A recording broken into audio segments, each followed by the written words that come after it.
Support for the Lancast is provided by Winey Way Books and Pennsylvania College of Art and Design.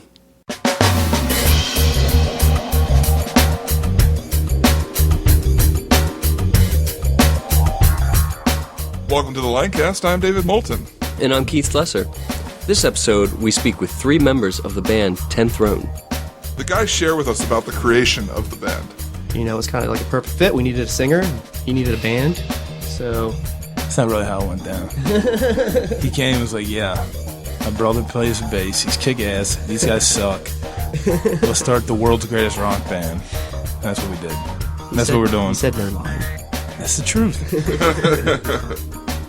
Later, we learn about how they honed their musical craft. So then I would practice singing all the time by like holding my ears. You can't see me, world, but I'm holding my ears and my nose and just practice making noises. That's how I taught myself how to sing that way. Is that even a real way to learn, like teach yourself? Yeah, I don't know. I've never heard of that. You're freaking these guys out, man. Yeah, it's crazy. Yeah, My ears and nose. Making noises. That's what I would do, man. Is that considered singing? I don't know. Enjoy the conversation.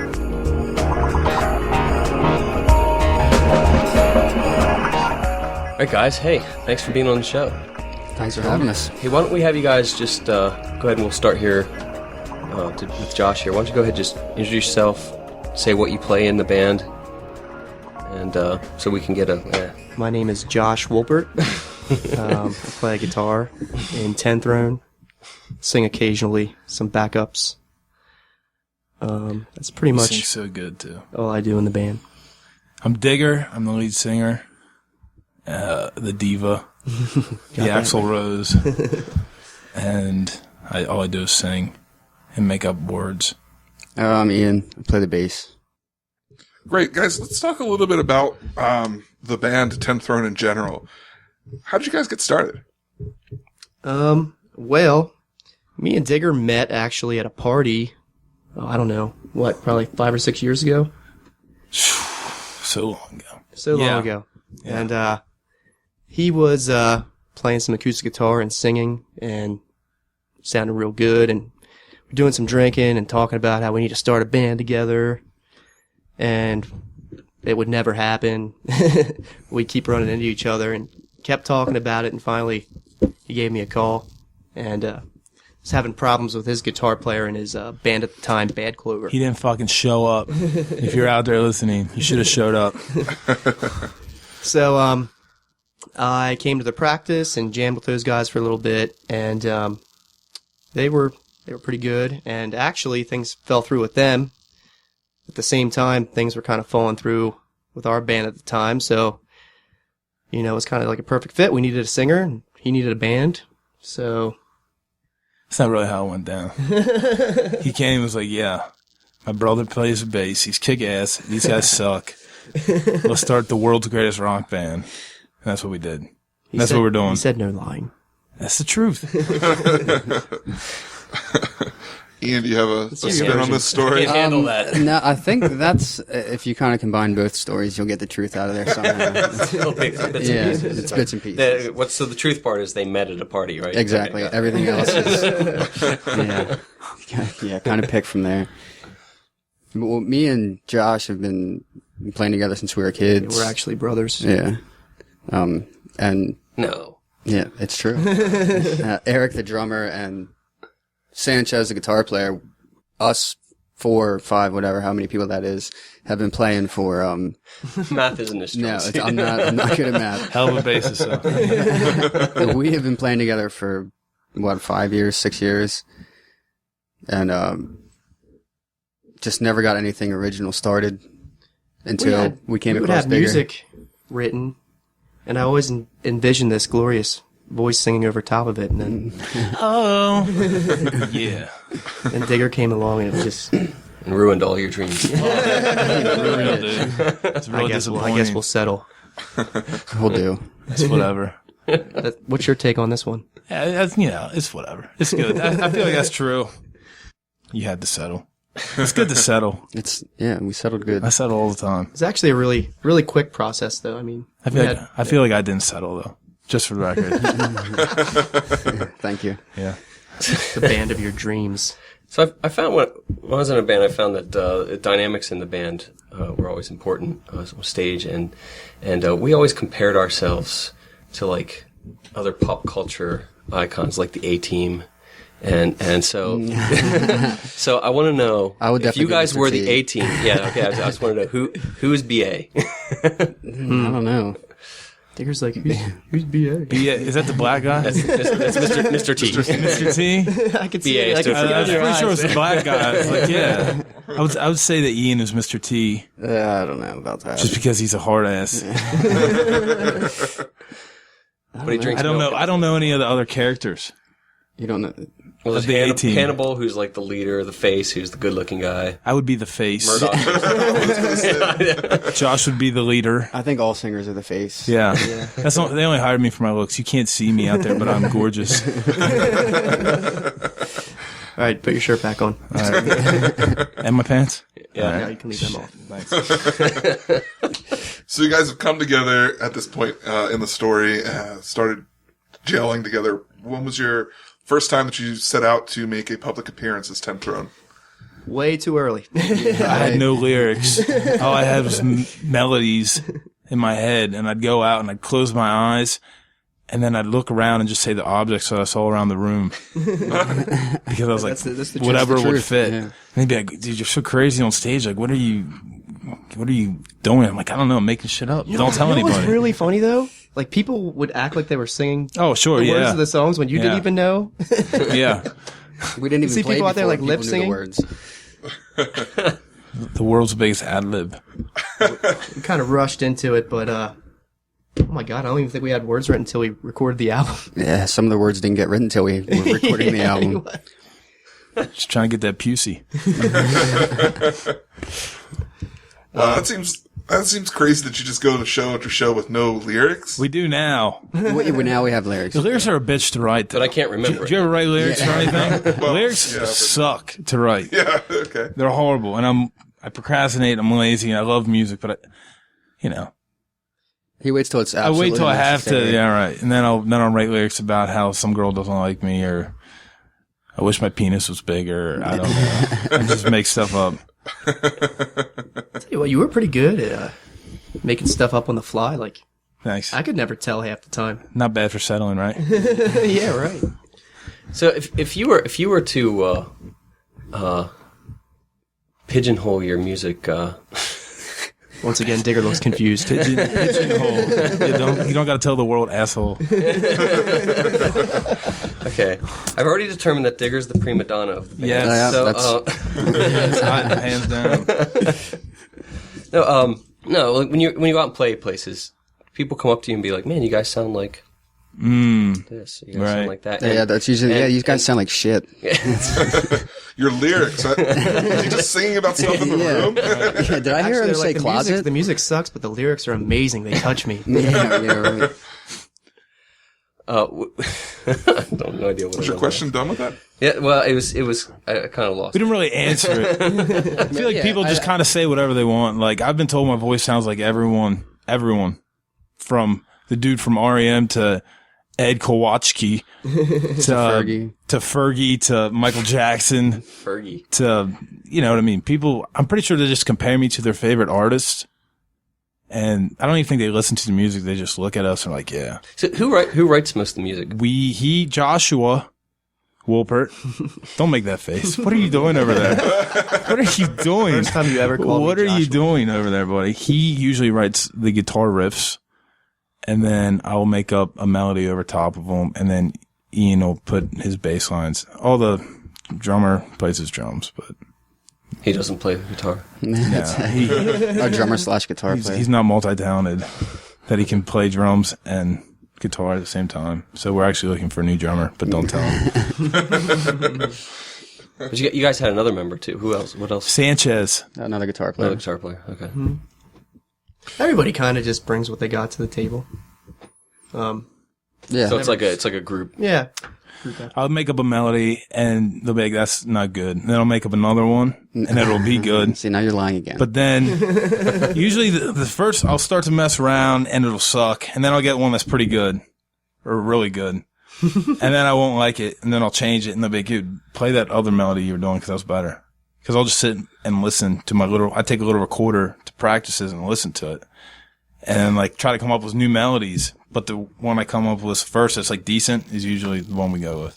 So our rehearsal dynamics are is it kind of like everybody's cool with the criticism along going around the room? Or are you guys ready to throw down at the end of actually, it's surprising. No, we hate each other. Sometimes Figure gets a little mad. I get mad if people tell me, you want to do my fucking job? You want to sing? I get very upset when people tell me that I suck or they don't like my melodies. But it's not that we don't like them. It's all good. There could be better. Right. So they push me. Or they couldn't be better and you think they could. Right. So you never wrote lyrics. When you're out singing, right? Taking it back. Now we've decided to make an album. Yeah. Where along the lines of we don't have anything written, are we ready to make an album? You had bits and pieces that you would, sing regularly. That's hard to say. Regularly. The truth is, actually, it's all stolen. All our lyrics are stolen. I stole them from every other band, and they're actually other people's songs. Specifically the Britney Spears parts that I noticed. Yeah, yes. Hit me, baby, one more time. Yes. I was hoping you wouldn't pick up on that, but cat's out of the bag. Now, there's a lot of drinking, and then on the recorder, I'd play it back and just write down what I thought like it sounded like, and then I'd try to figure out the whole concept of it. I'd start with the chorus. Once I had the chorus and the lyrics down for the chorus, then the verses are pretty easy. But just getting what the actual song's about, I just would listen to it, and try to get the feel of like, what's the emotion musically that I'm feeling, and then put the words to make sense of that. All right, we're going to go ahead and play the song Wicked. Why don't you guys give us a little introduction to that song? How long of an introduction would you like? Josh can do it. I want a foreplay long time Boston kind of intro. Do you want... I can tell you what the song's about, but probably no one in the band even knows what the song's about. Because we don't know the words because we don't have words. Because we don't have words. But the song's actually about my schizophrenic uncle that killed himself. Yeah. Wow, I didn't know that. Yep. I did. We so talked. You share with me. Kind of see how it is. Yeah. So that's what it's about. What do you expect other people to get out of this song? I don't think anyone would really get it. No one would think, that's about his uncle that killed himself. Oh, right. But I think people can see, like, they can relate to, the wicked in me. Everybody has that bad side, that dark side. It's about trying to fight it. Yeah. And it's actually about trying not to kill yourself. It's actually what it's about. Or even him trying not to kill himself, because I'm sure he didn't want to. But he also fight. Well, we're going to play Wicked by 10 Throne, and when we come back from the break, we'll have more with the band.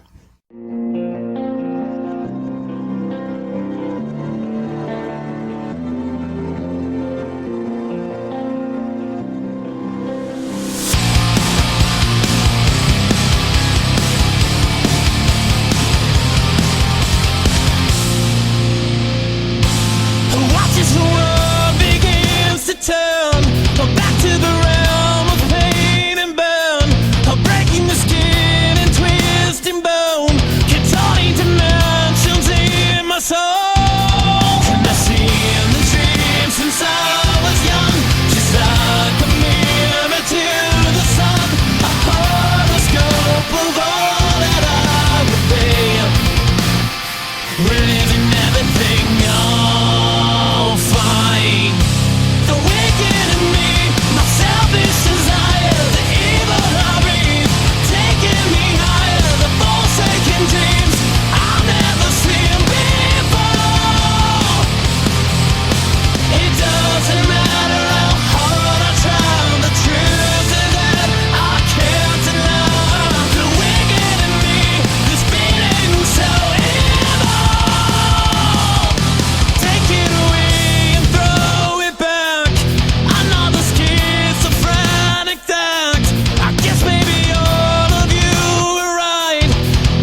selfish desires, the evil I breathe, taking me higher.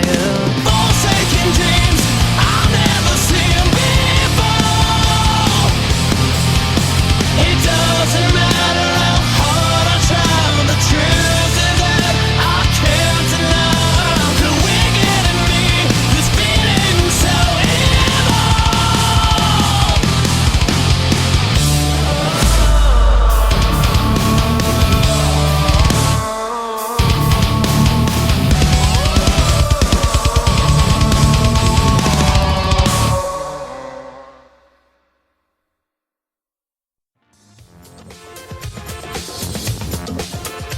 Hey everybody, we're here at Penn Cinema to find out what everyone's been talking about.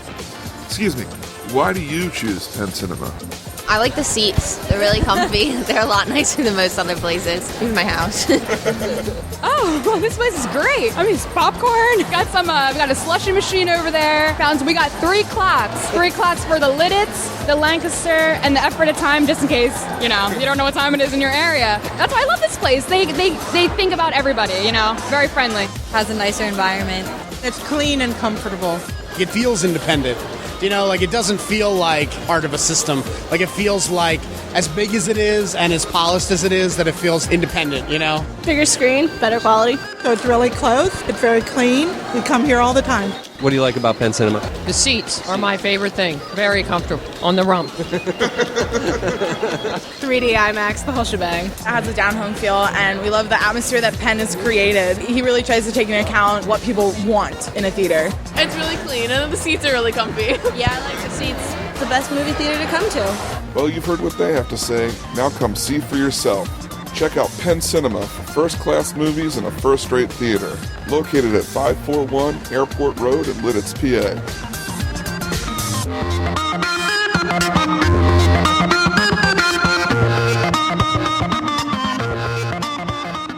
Well, welcome back to the Lancast. We're here today with Josh, Digger, and Ian from the band 10 Throne. What's up?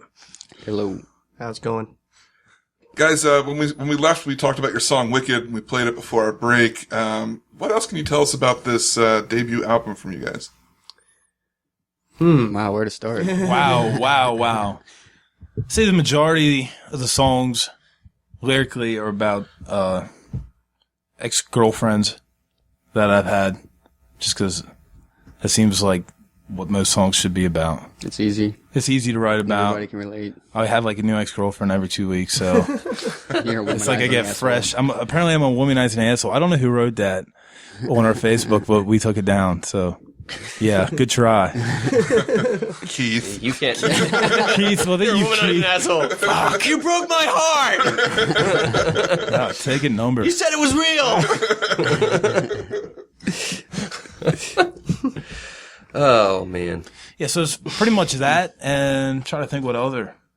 Just not feeling good enough about yourself, feeling like a piece of shit sometimes. The songs. Do we have any happy songs? happy songs? I don't think we have any happy songs. Because I remember talking to my grandma about the CD, and she was worried about me. And I was like, this is just so I get my depression out, Grandma. I'm not always depressed. But, yeah, it's pretty depressing CD.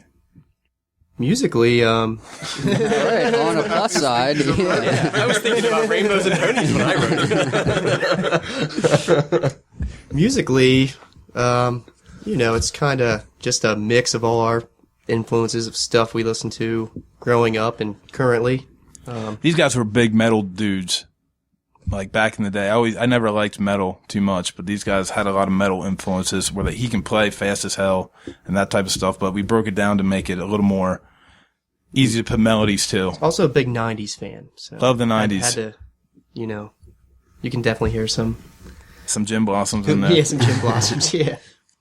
Who are some big influencers? Sorry, Influences. It's one of those words. I'm making up the language. Influences are. Fuel for me. Breaking Benjamin. Beethoven for me. Have him tattooed on my arm. Axl Rose for you. Axl Rose for Moose, if you listen in Moose. Yeah. There's so many influences that it's I hard don't to even know put where it, to start. right. Just so many. exactly what even every from the band says. '70s. Yo, anything from Beethoven or to Johnny Cash to Alice in Chains. Yeah, that old country 3/4 and the true stuff's pretty badass. I like that.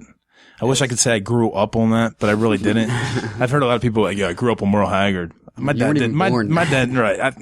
I got into Merle Haggard when I was like 17. I was like, this is kick-ass music, you know. But I listened to pussy shit when I was a little kid, so I'm not proud of it. NSYNC, Backstreet Right. Boys. Well, yeah, I was Nick. Well, no, was Nick? Is that one? We of them? definitely karaoke'd that already. Yeah. Shirts off, Riverfront, come out. Well, let's start with Ian here, and then go around it. Why don't you tell us a little bit about your history in music, like how you got into things? And History in music. And I understand your brother's with Josh. Is that a from birth type of thing? No. Yeah, I think so. I didn't realize it till we were about 15. No. This guy lived with my brother. Yeah. Oh my God. How I got started. Well, me and Josh started pretty much the same time. Music is huge in our family. Everybody in the family has some sort of musical talent. And Our dad actually What up, sang Bobby? our first band. yeah, our dad sang.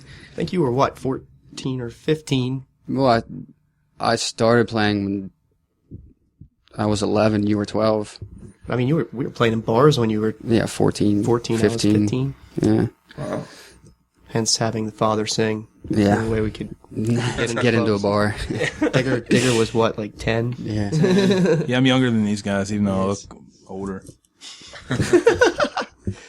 You're on the radio. You're not supposed to say that. I look, I'm gorgeous, but I have an older, I'm a George Clooney look, you know. Old but classy. Yeah. So how about you, Digger? What was your... Shit. First off, let's talk about the name. Digger. Yeah. I actually don't even know this. I don't want to talk about it. I'm learning a lot about you. This is, yeah. There's a lot If anyone gets down to business, it's like... Lancaster, man. All right. Well, I had this job, and pretty much I got the nickname Digger just from this gas job that I used to do. I'll keep the story short. Gas job? Yeah, gas job. I used to fix gas pumps. It's not a big deal. Musically, I grew up, and Really just gonna no leave one, it at that? no one. Yeah, I'm going to leave it at that. All right, my nickname was Poop Digger when I started this job because I was digging this ditch, and the guy was like, "Yo, you're my poop digger," right? And I was like, "Better watch how you talk, motherfucker," right? So he knew it bothered me. So then for like the first month, I was like 19 when I started there, and all the dudes were like 40, and they'd be like, "Hey, Poop Digger, hey, Poop," and I was like, "Listen, you can call me Digger. You gotta drop the poop." So they did. So now I've been Digger for like 6 years. 7? I don't know. I just turned 26. For all the ladies out there. For all the girls out Yeah, there. actually, when I first met you, you introduced yourself as Adam. Right. You let it out. You let the real name out. Uh-oh. Oh. We know. My slave name. I remember like asking people, you know, have you seen Adam? They'd be like, who's that? Who's Adam? Who's that This guy? That guy that plays guitar and sings. I don't know who he is. There is no Adam. I'm like, asshole gave me a fake name. You sound like every other bitch. So, okay, we got the name out of the way. What about musically? Musically, my parents didn't play shit. I learned to play the guitar probably when I was 17. My best friend at the time, still currently Ben Davis, if you're out there, bro. Word up to little Mick, his little son, 1 year old. He was playing a guitar riff and I heard it. I was like, yeah, I need to learn how to play this instrument. So he told me and I played for like crazy and got so not good at the guitar, but I can play it now. And I thought I could sing, but at the time I couldn't. And I still think I can sing, but maybe I still can't. Because I did this talent show and then I heard a video back. I was like, that's fucking horrible. How are people allowing this guy to sing? So then I would practice singing all the time by like holding my ears. You can't see me, world, but I'm holding my ears and my nose and just practice making noises. That's how I taught myself how to sing that way. Is that even a real way to learn, like teach yourself? Yeah, I don't know. I've never heard of that. You're freaking these guys out, man. Yeah, it's crazy. Unorthodox. Yeah, My so ears and nose. And Make noises. that's what I would do, man. Is that considered singing? I don't know. Why would you cover your... Like if you talk like you go like this, hey, what's up? If I'd go like this, I used to talk more nasally like that. You know what I mean? So when I would sing, it'd be like, oh, you know what I mean? So then you practice, then it's like, oh, and then you figure out how to actually sing without using your nose and your ear, and then you call. I would call my parents' house, leave voicemails of me singing on it, so that I could hear what it would sound like. So that just because I didn't want to look like a dick again. An elaborate process. Give yourself a little room between the mic and give us a voicemail. A voicemail. I need a song request. I'm trying to think. This would have been like almost 10 years ago. What would have been hopping back then? Ace of Base. All right, so I would start off like, I saw the sign, and then I'd hang up, call back, and I'd be like, and it opened up eyes, and I am happy now living without you, left you, oh, whoa, oh. Yeah. And what would your parents do when they heard the voice? They'd be like, my dad'd be like, you're such a little fairy, dude. Ace of Base, really? They'd like come home, and I would like to make sure I deleted them all so that I won't get Did you ever catch any of them? No, I used to sing in the shower though, and they'd be like, "Shut up, shut up, go get a job, be normal." You're not going to be a rock star. That's funny. On to you, Josh. On to me. I feel like I can't top that. I'm trying to think of something. Just make something up. I'm trying. You didn't play guitar in the shower? I was raised on Johnny Cash. I was really bored, didn't have any friends, and thought if I played guitar, it would make me cool. And yeah, and it worked. It actually made you not get any more friends. You just sit in your room and play guitar for I just hours. really love music, and my dad had an acoustic guitar laying around, picked it up, and just played it constantly. Booyah. Bam. Pretty much. Pretty normal way to learn an instrument. I didn't have to close my nose or ears. No, you just picked it up and you could play it. Like, Closing his ears during this. I was closing my ears while I played the bass. I'd make Ian hold my ears shut. Yeah. Oh my god, it's so terrible. And I get the other brother Sounds really good. answering machine on. Oh man. I'm still lost on Digger and the join the club, bro. Don't try to understand it. It's just dreamy eyes. Oh, they are dreamy. Facebook me. I'll call you later. No. I was talking to the ladies out there, asshole. Hey, okay, you can admit it. Guys and girls both like me. You got cool hair. I don't know if you guys ever seen the. You got cool hair. It does. It's like an ocean on top of his It head. is. Like I have a wave. Yeah, it's a wave going. It's about ready to crash, but I stopped it right at that moment. I'm going to get a little toy surfer and put him in there too. So it looks really cool. I could actually see that like picking up. See kids walking around with surfers hanging out. All right. Hey, just remember me when you see that. Oh, yeah. Okay. I want to go back to the album a little bit. What were you writing songs specifically and then deciding to put them out on the album, or are all the songs you have written on the album, or how did you go about picking the songs for the album? That's 4 questions, 3 questions. Math's not my best suit either. Go ahead. Whoever wants to answer that. We started out, we started out with just, right off the bat, we had 2 songs written pretty much the first time we got together. First day. And, we wanted just to get the ball rolling, so we went in the studio, recorded them. It's kind of like a little demo. Yeah, we had a little EP. And, we had, quickly after that, 2 other songs. And, we played 2 cover songs so we could do shows. Just opening shows here and there. And, then while we were recording those 2 songs, we had 2 more songs that we had written. It kind of just all overlapped. We did the first 4, and then we had another 6 or whatever. Math, I got it that time. We did the first 4, and then it was like, well, why don't we just talk to the producer, Carson Slovak at Atrium Audio, and we got a flat price on what it would cost us to do the rest of the songs for the CD. Then we just went back in with that flat price and recorded the rest of them. Did it the right way. How about producing it? What kind of process was that, deciding how to put the songs in what order and stuff? That was really learning. That was a clusterfuck. We put them in the wrong order.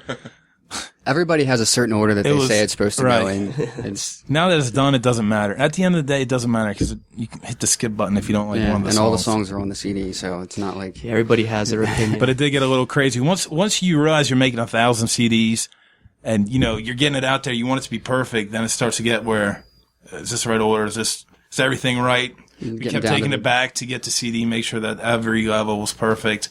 Just because you're making so many of them. The artwork and everything was a real pain too. Just proofreading everything. Do you guys who did the artwork for you? Actually, Carson did. Yeah, Carson and Grant McFarlane. They were great. I mean, they produced a lot of the songs and had a lot of good input. I can't quit blowing them, bro. They sucked. Yeah. I mean, no, we really enjoyed working with them. Yeah, they really know their stuff. I'm glad we went in because I'm sure it wouldn't have turned out as well with somebody else. No, there's no way. No, I've recorded with other people and it was never that good.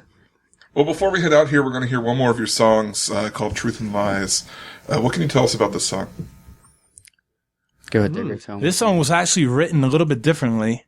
I actually had the verse melody and an idea in my head for music, and then Josh actually wrote the chorus melodies. I did this one backwards. And it was actually more, it was different than any other song on the CD in that way. It's definitely the lady song on the CD. It's the ballad. Well, Josh, what was it like to take a different approach to making a song?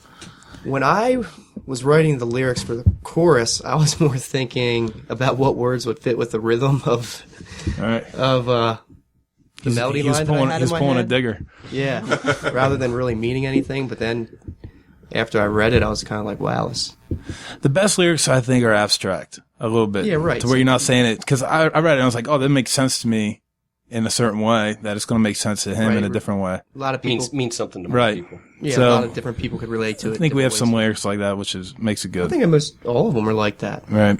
I mean, I would never have guessed Wicked was about your schizophrenic uncle. I mean, SOS code. It's not SOS. What's it called where you hit the little thing? Morse code. Morse code, bitches. Well, here's Truth and Lies by 10th Throne. Take me down to where forever ends. I can't forget the way it felt with you yet. Everything inside me tries to bend. I don't fit inside the shapes of your life once again now. I'm waiting for the evident time when I'll be gone once again. I'll just lead you on, 'cause I don't wanna wait. I'm dying to be down. It's you and I, the truth and lies. Leave it up to fate. It's happening again. The lights is green and red. I will go on with cuts and scars. Bleed you till the end. Bleed you till the end. Out of time to try to make amends. A word spoken, reckless and broken. Stitched the wounds and never seem to mend. 'Cause I can't be what you need once again now. I'm waiting for the evident time. I'll let you go once again. I'll just lead you on, 'cause I don't wanna wait. I'm tired to pretend it's you and all the truth and lies. Leave it up to fate. It's happening again. The lights is green and red. I will go on with cuts and scars. Bleed you till the end. I'm waiting for you're such a pretty face. There's something wrong with me. I'm waiting for my time to get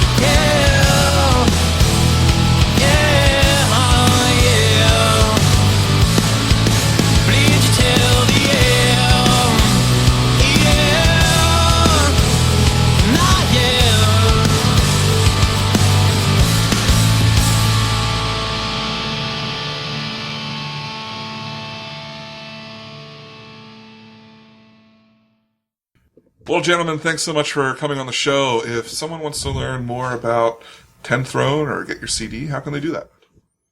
We have our songs on iTunes. We have CDs. Pick them up at shows. CDs, you can pick them up at shows or Facebook. Mail them to you. You can listen to demos on Facebook. There's stuff posted on YouTube. 10throne.com.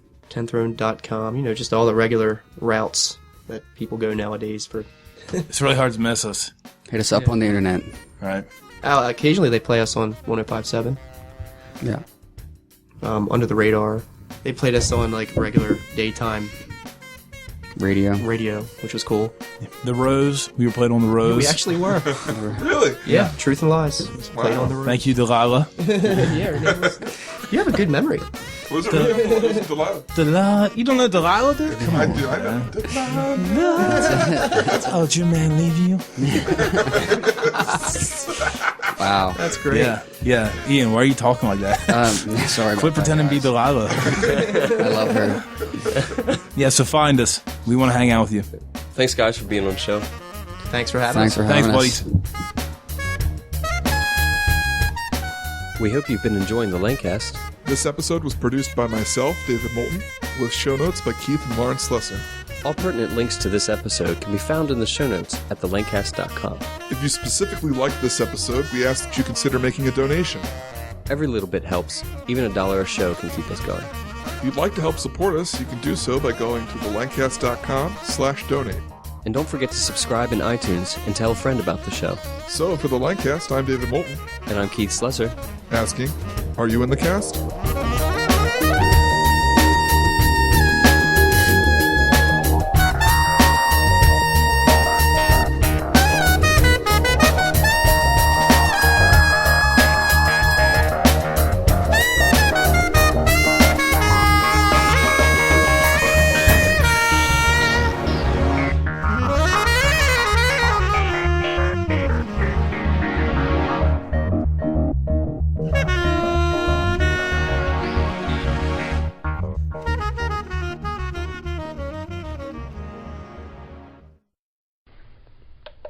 Message 1.